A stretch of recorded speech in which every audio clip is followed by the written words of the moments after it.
The following program was provided by an independent producer solely responsible for its content.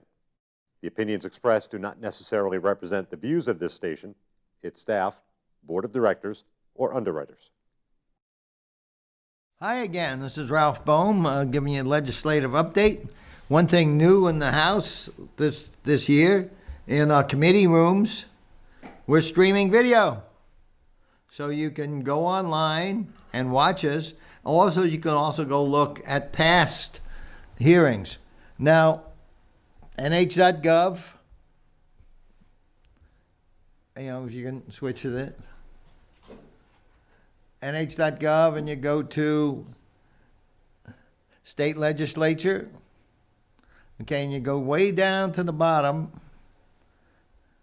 and it says House Streaming. Click on that.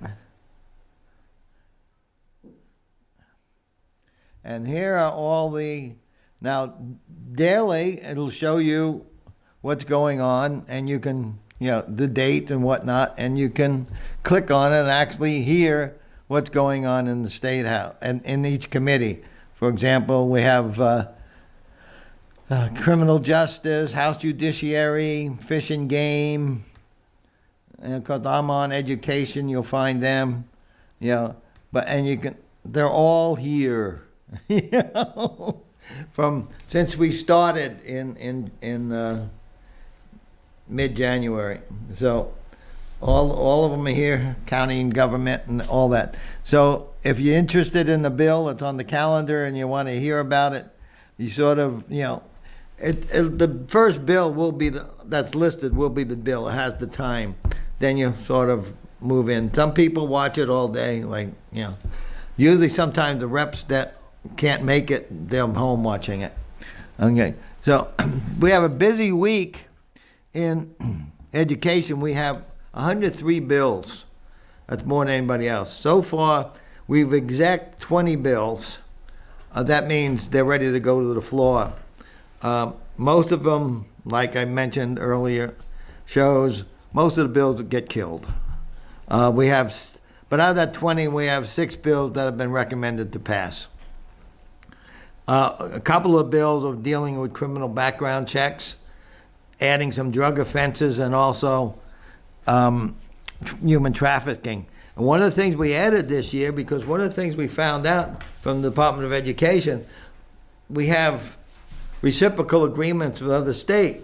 So people come to New Hampshire just to get credentials, and then those credentials work in other states. The problem with that is, so we added in the credentialing those same offenses. So if somebody got arrested for human trafficking or felony drug offenses, that will keep them from also getting credentialed.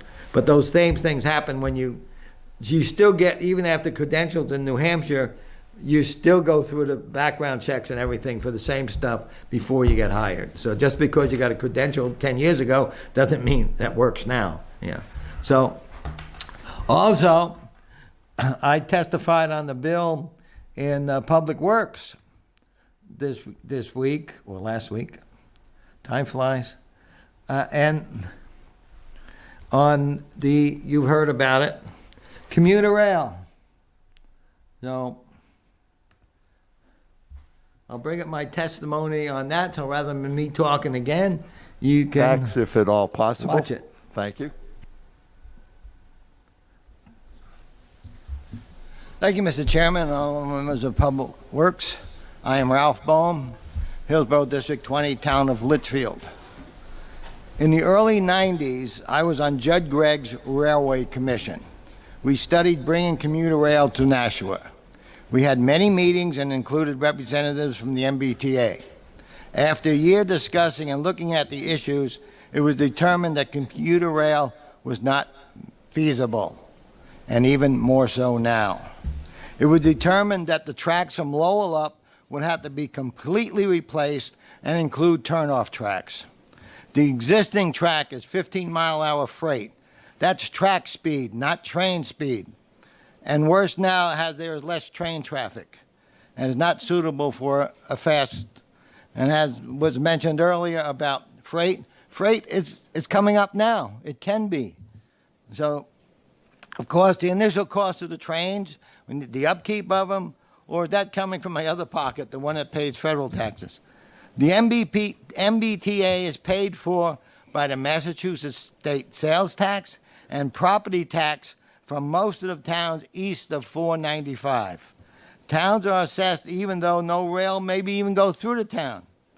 This is to pay the subsidy as needed as passengers of rail do not pay the cost. And we've heard that the MBTA is still having financial problems. Also in the 90s, there was a commuter rail from Merrimack to Lowell was tried. It only lasted about a year, as was very little usage. The argument that all transportation is subsidized only goes so far. Yes, our property taxes we pay for road plowing, improvements, etc., but that we can control by our vote. There will be no way to say no to a state-imposed subsidy tax. We all use the roads. A very small amount will use the rail. And why should I pay to make it cheaper for someone to go to Massachusetts? And why should we make it easy for New Hampshire residents to work in Massachusetts? And in a pandemic, what better way to transmit it than on a train? Instead of spending money on trains, the money should be spent on New Hampshire, making it more cost-effective for businesses to move to New Hampshire so their workers don't have to commute. 30 years ago, there was a push for the Circumferential Highway, which was supposed to alleviate traffic in Nashua. Highway was planned to go through Hudson and then cross back over to the Litchfield-Hudson line.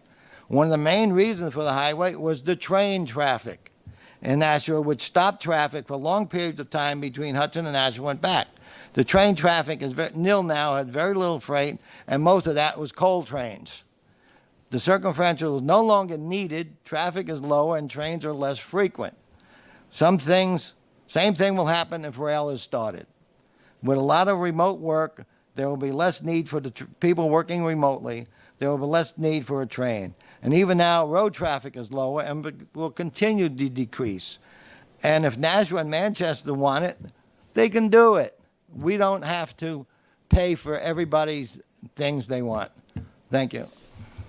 Thank you. Do I see any questions from members of the committee? Seeing none, thank you, Representative. Okay, now that bill that I testified on was to prevent the state from spending any money on commuter rail or subsidies.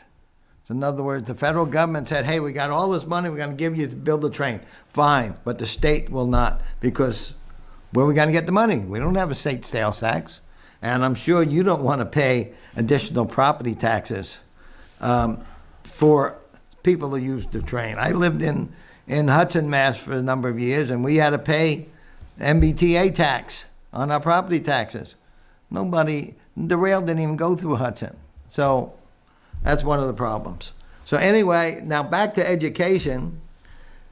We have to think non-academic surveys in school. Though they are, right now, all of them except one, parents have to opt in. In other words, the survey is supposed to come home, and the parent's supposed to look at it to see if it's okay for the child to take it, and then say yes. There's one survey, though, the Youth Risk Behavior Survey, which is done by the CDC, and that's an opt-out. The problem with that is, people complain, is the parents don't send their sheets back in. Of course not. They don't want the kid taking the survey. The problem is when they send in for field trips, those always come back.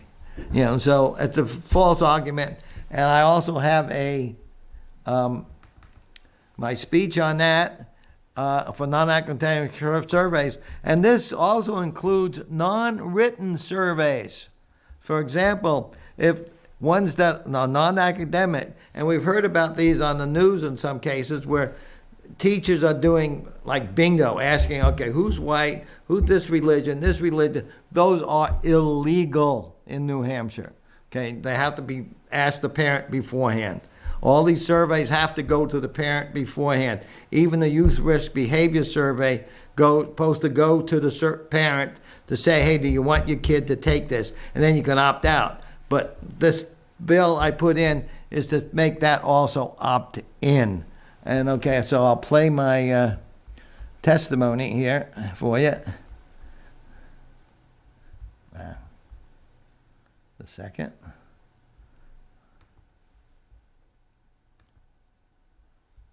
Whoops, did I click on the right thing?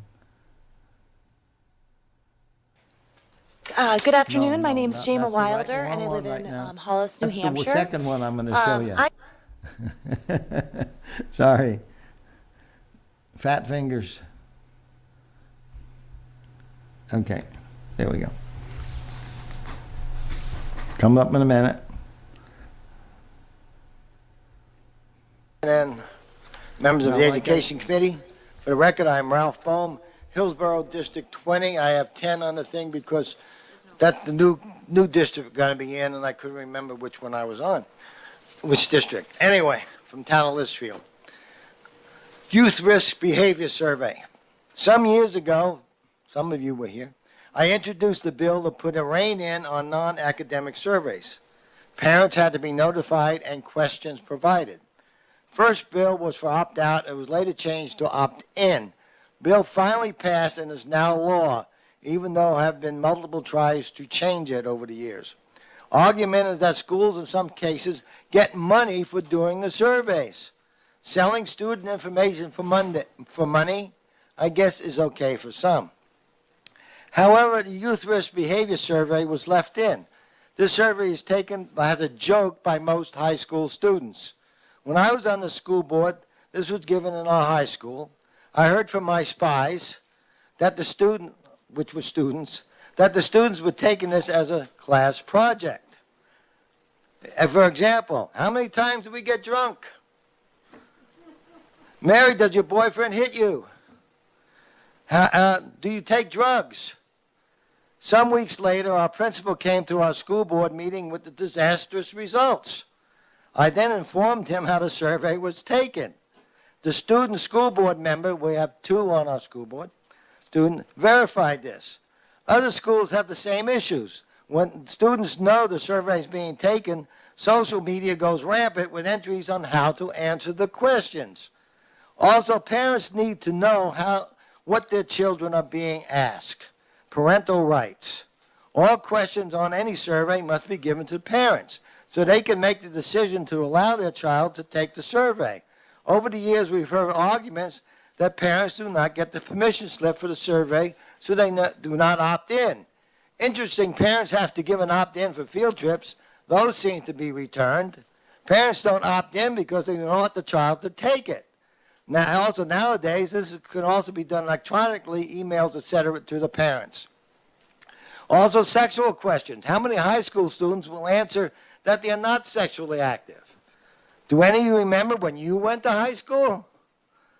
These surveys are a joke, and high school students treat them as such. Answers over time have changed. For example, when I went to high school, if you asked students if they were sexually active, of course, 90% of the boys would say yes, and only 10% of the girls would say yes.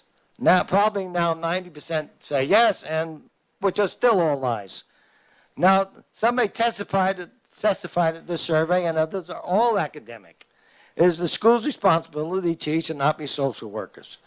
These surveys only interfere with the student learning activities. For example, in the CTE committee that I'm on, it came out that some CTE students may miss their CTE courses because this survey is taking at their sending school. It's been proven time after time that no survey is anonymous. And at what percentage does it make the survey immaterial if only some are answered correctly? Remember, this survey is done by the CDC, and depending on what administration is in power, questions do become political. In the past, there were questions on guns at home. Now I bet there will be questions on vaccinations. Another argument is that they need the entire school to take the survey to get the full result. What difference? Students answering as a joke or not answering at all? And thank you. Thank you, Representative. Are there questions from the committee? Now, I'll bring up the survey, and I'll show you why. One last point. I did find why that- I'm sorry. Why it's not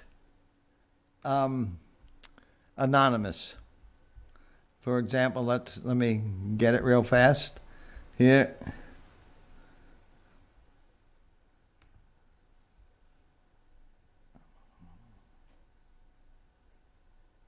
Where is it? is it? Where is it? Oh, there it is. Okay.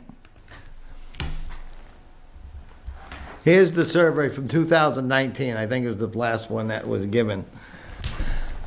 Okay. Ray said, do not write your name on the survey. Some people are doing that. Complete the survey is voluntary. You don't have to answer all the questions. But let's look at the first 7 questions. Anonymous, remember? How old are you? 12 to 18 or older. What is your sex? Male, female. What grade are you in? 9th, 10th, 12th, or whatever. Are you Hispanic or Latino? What is your race? American, Indian, Alaskan, black, what? Okay. How tall are you? What is your weight? Now, with those questions in a small school, you can pretty much determine who's who. So, also, and another, during the past 12 years, how would you describe your grades? You know, hello? You know, more so. So, do you ride a bicycle? I mean, those kinds of questions, they're all pinpointing kids. So it's not anonymous. And we can come back to that later. But I also want to now show you testimony from a mother from Hollis. I didn't know her one before. I didn't even know she was going to testify, but her testimony was great. So I'll just, I'm pretty much saying what I said. Good afternoon. My name's Jama Wilder, and I live in Hollis, New Hampshire. I came here today, and I wanted to support this bill because of my personal experience at the high school. When I first heard about the survey, it was when my daughter was calling me from the high school so upset about what was being asked her. She told me that it went through the school like wildfire, and that it was all over social media, and that everyone in the school was talking about how upset they were. My son also took home, or tried to take home, the survey to show me because he was so disturbed about the questions. Our school never gave us the option to opt out or let us know that they were going to be giving the survey to the students. But they had been planning it for over a month because I spoke with another teacher and they redid their whole calendar schedule so that there was 2 teachers in each classroom giving the survey. The teacher I spoke to said that she felt so uncomfortable with it that she didn't go to school that day. I'm not sure if any of you have read any of the questions, so I've picked and highlighted a few that really concern me. The reason I'm reading them to you is because so far all I've heard for testimony today is people talking about grants, looking for money to fund programs that they want. And I'm coming to you today to say this is not good for our students, for the children, and it's leaving them with a lot of questions and no one to follow up with it. There's a whole section that talks about suicide. It says the next 6 questions ask about feeling sad and attempted suicide. Sometimes people feel so depressed about the future that they may consider attempting suicide. That is, taking some action to end their own life. During the past 12 months, did you ever feel so sad or hopeless almost every day for 2 weeks or more in a row that you stopped doing some usual activities? During the last 12 months, did you ever seriously consider attempting suicide? During the last 12 months, did you ever make a plan about how you would attempt suicide? During the last 12 months, how many times did you actually attempt suicide? When you feel sad, empty, hopeless, angry, or anxious, how often do you get the kind of help you need? Those questions alone for someone that's struggling with depression and leaving them with no one to follow up has now planted seeds in their mind with no one to talk to. All they're going to do is play those ideas over and over in their head. This is like a playbook for how to do bad things. I learned more about vaping, the names of specific drugs, every street name that you could learn that I've never even heard of before I read this survey. If a child is struggling with the idea of body image, whether it's anorexia, bulimia, body dysphoria, they are reading this survey asking questions about how do you describe your weight? very underweight, slightly underweight, about the right weight, slightly overweight, very overweight. Which of the following are you trying to do about your weight? Lose weight, gain weight, stay the same weight? I'm not trying to do anything about my weight. They also ask questions like this. During your life, with whom have you had sexual contact? I've never had sexual contact. Females, males, males, and females. Which of the best describes you? Heterosexual, straight, gay or lesbian, bisexual. I describe my sexual identity some other way. I'm not sure about my sexual identity. Questioning. I do not know what this question is asking.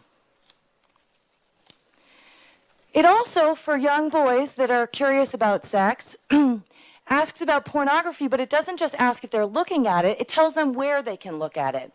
Have you ever seen pornography, also called porn, either on purpose or by accident? Count any porn that you saw, including pictures or on TV, phones, computers, or iPads, or other tablets, in books, magazines, or movie theaters. I have heard a lot of testimony today talking about how people are getting good information from this.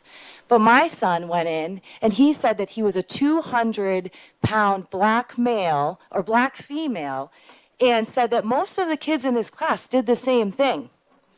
He said that they made jokes of it and they didn't take it seriously. Every testimony I've heard has said that these children are answering these questions correctly.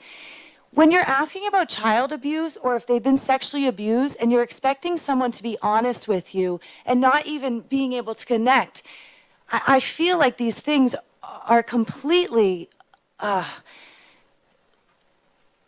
ridiculous. That you would believe that a teenage child, anywhere from the ages of 12 or 13, if they're starting it in junior high, to 18, are going to be honest on a survey because they like their teacher. A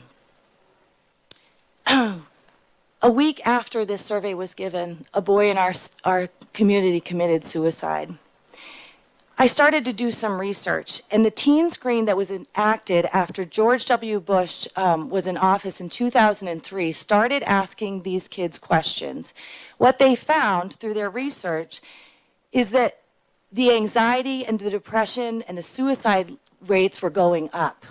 I had to do training on suicide awareness to volunteer in my school, and in that survey, or in the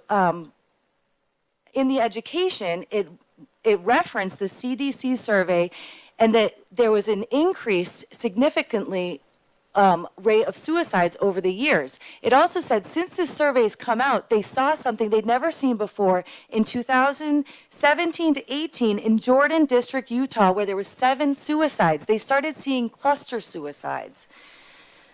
It not only talks about drinking, drugs, vaping, sex, abuse, how often, body weight, and suicide, but this is damaging questions for our children to be asked, especially in light of the pandemic. They don't know who to turn to. The schools have put them on lockdowns, and they don't have people to turn to. And by giving them information that they don't know how to process, you're hurting them. And as a parent, I should have had the right to opt out, but I didn't. Instead, the school destroyed the surveys and notified the parents that they had made a mistake, but they broke the law, and they never emailed the survey to the parents. So all of the other parents that didn't do their due diligence to look up this survey now have no idea what their kids might have been exposed to. So I'm asking you to think about the students and what the parents think is best for their children. Because I can guarantee you that most parents would not feel comfortable with someone, a school administrator or teacher, asking them these questions and not following it up. And there were some kids at the school that actually put their name on the survey because they didn't realize that it wasn't a test. You have no control over how it is given. In Bedford, a father was very upset, and he went to the school and he told them that he wanted them to find his student's survey and destroy it. And the school found it and destroyed it.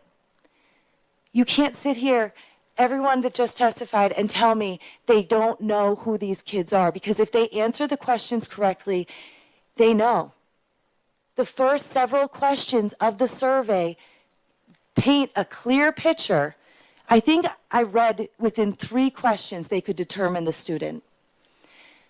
So I'm asking that you pass this and protect the parents' rights and protect our children.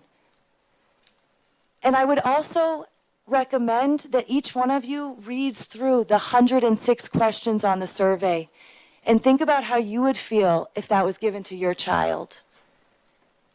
Thank you. Thank you very much. Is there anybody from the, Yeah. Thank you. That was Jamer. She's from Hollis Brookline School District, and she pretty much echoed what I was saying.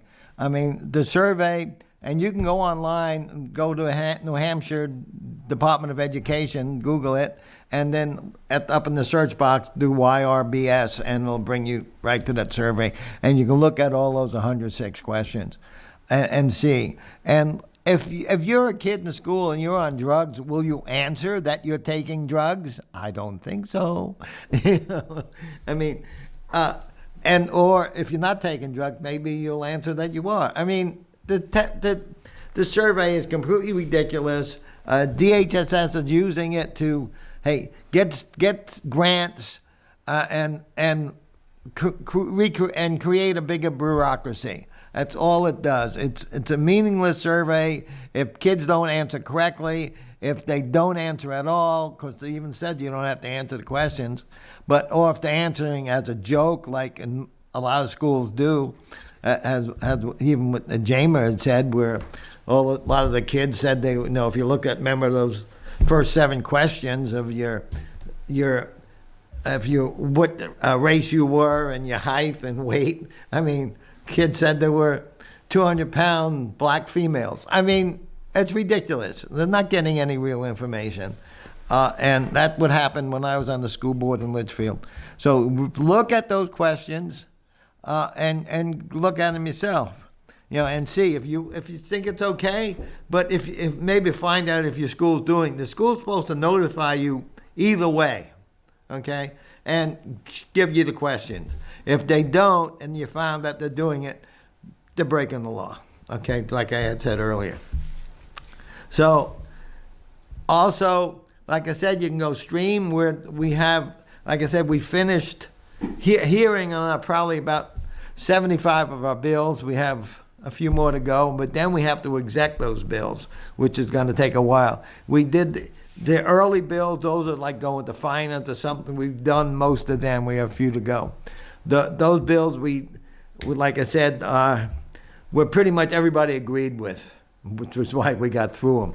But we're going to have some bills like this last one that it's not going to be agreeable, and hopefully it will come out of committee. What I found out too today, the Commuter Rail bill came out of the committee. They execed it yesterday. Came out of the committee that it was a tie. So it goes to the floor as no recommendation from the committee. So the first vote is ought to pass. So we'll see what happens. Hopefully it will pass, so we don't have to do Commuter Rail. So thank you, and hopefully in the future I'll bring you some more videos and hopefully not just mine, but that one. So thank you. Good night. The preceding program was provided by an independent producer solely responsible for its content.